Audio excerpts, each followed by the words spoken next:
My name is Krista Chris, and you're welcome to a weekly news roundup. Below are the news that make talking points for us in the week that just ended.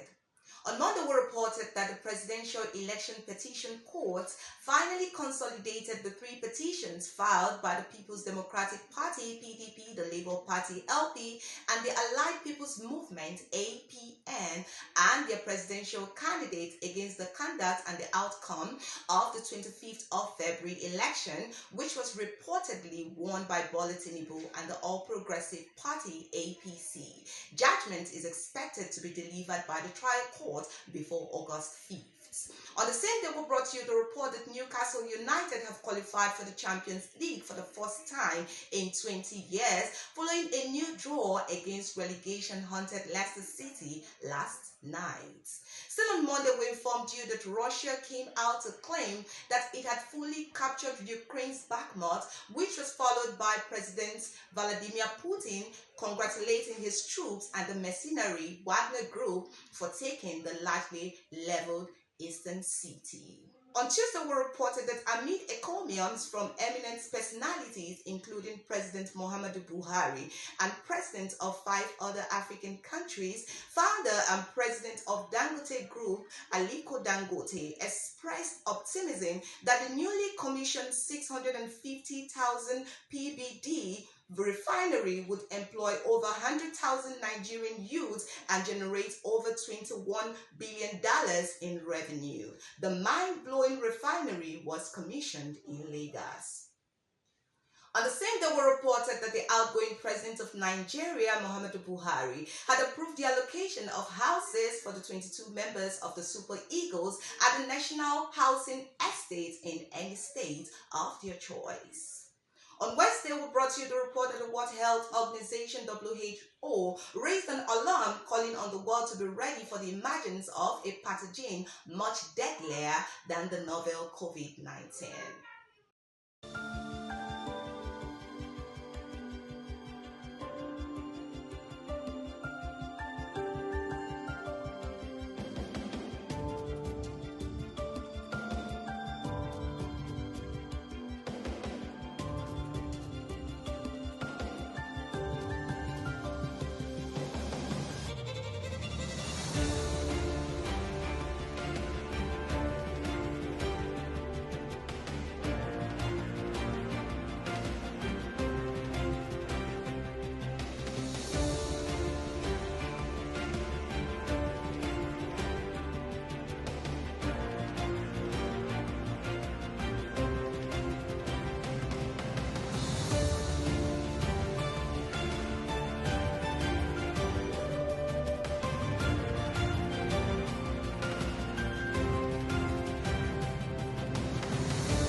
Also reported that Nigeria's outgoing President Muhammadu Buhari came out to submit that his administration finished strongly, stressing that, quote, "we did our best," unquote.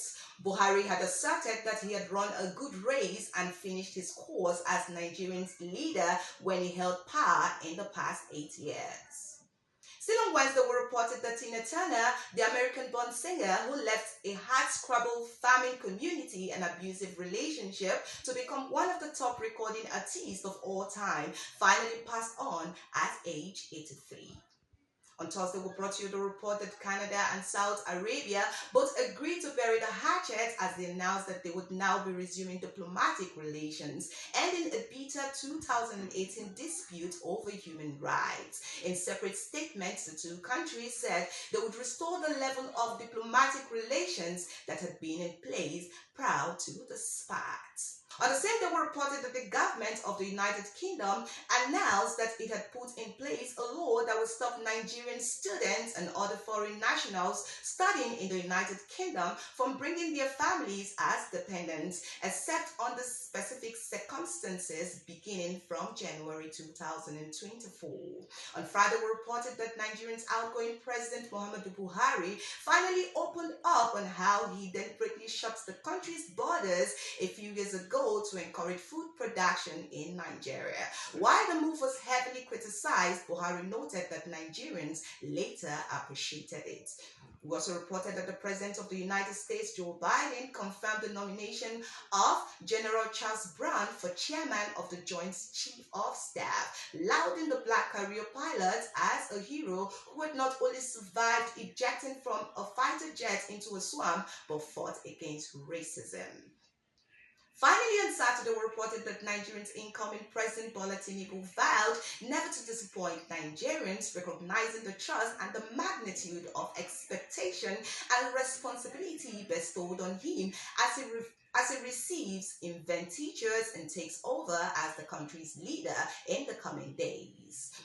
We also informed you that the outgoing governor of Benue State, Samuel Orton, came out to assert that the last 8 years will be remembered by all as the worst in the history of Nigeria. He said it was a period when a country that was flourishing under the then president, Goodluck Jonathan, was plugged into unimaginable poverty, insecurity, and general maladministration.